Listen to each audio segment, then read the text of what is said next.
আসসালামু আলাইকুম প্রিয় ভাই বোনেরা, কখনো কি ভেবেছো আমরা প্রতিদিন কত বড় বড় নিয়ামতের মধ্যে ঘেরা? তুমি নিঃশ্বাস নিচ্ছ, এটাই নিয়ামত। তুমি চোখ মেলছো, পরিবার আছে, খাবার আছে, পানি আছে। এগুলো এমন নিয়ামত যা পৃথিবীর কোটি মানুষ পায় না। কিন্তু আমরা কি সত্যি আল্লাহর প্রতি কৃতজ্ঞ, নাকি শুধু চাই চাই চাই? আল্লাহ তাআলা কোরআনে বলেন, তোমরা যদি কৃতজ্ঞ হও আমি অবশ্যই আরো বাড়িয়ে দেব। এটা আল্লাহর প্রতিশ্রুতি। তুমি যত বেশি কৃতজ্ঞ হবে আল্লাহ তত বেশি দান করবেন। কৃতজ্ঞতা প্রকাশের প্রথম ধাপ অন্তরের স্বীকৃতি।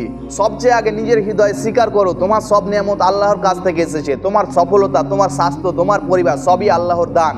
তুমি যদি হৃদয়ে এই বিশ্বাস রাখতে পারো তোমার অন্তর শান্ত হবে। দ্বিতীয় ধাপ, জবান দিয়ে কৃতজ্ঞতা প্রকাশ। প্রতিদিন বলো আলহামদুলিল্লাহ। শুধু সুখে নয়, দুঃখেও বলো আলহামদুলিল্লাহ, কারণ দুঃখেও শিক্ষা আছে, রহমত আছে। রাসূল সাল্লাল্লাহু আলাইহি সাল্লাম বলেছেন, আশ্চর্য মুমিনের ব্যাপারে তার প্রতিটি অবস্থা তার জন্য ভালো। সুখ পেলে সে কৃতজ্ঞ হয়, এটাও তার জন্য ভালো। আর দুঃখ পেলে সে ধৈর্য ধরেও কৃতজ্ঞ হয়, এটাও তার জন্য ভালো। তৃতীয় ধাপ, নেক কাজে ব্যবহার করা। কৃতজ্ঞতার সেরা উপায় হলো আল্লাহ দেওয়া নিয়ামতগুলোকে তার পথে ব্যবহার করা। যদি আল্লাহ তাআলা সম্পদ দেয় তা দ্বারা মানুষকে সাহায্য করা। যদি আল্লাহ জ্ঞান দেন তা দিয়ে মানুষকে উপকৃত করা। যদি আল্লাহ সময় দেন তা দিয়ে সৎ কাজ করা। এটাই প্রকৃত শুকর। প্রিয় ভাই বোনেরা, আজ রাতে কিছুক্ষণ একা বসে তোমার জীবনের প্রতিটি নিয়ামত গুণে দেখো। তুমি বুঝবে আল্লাহ তোমাকে যতটা দিয়েছেন তা তুমি কখনো গুণে শেষ করতে পারবে না। কৃতজ্ঞতা শুধু মুখের শব্দ নয়, এটি হলো হৃদয়ের অবস্থা, জীবনের দিশা। যে হৃদয়ে শুকর আছে সে হৃদয় কখনো হতাশ হয় না, কারণ সে জানে তার রব তাকে সবসময় আরো বেশি দিতে প্রস্তুত। হে আল্লাহ, আমাদের অন্তরকে কৃতজ্ঞকারী বানিয়ে দিন, আমাদের জবানকে আলহামদুলিল্লাহ উচ্চারণকারী বানিয়ে দিন, আর আমাদের নিয়ামতগুলিকে এমন কাজে ব্যবহার করার তৌফিক দেন যা আপনার ভালোবাসা বাড়ায়।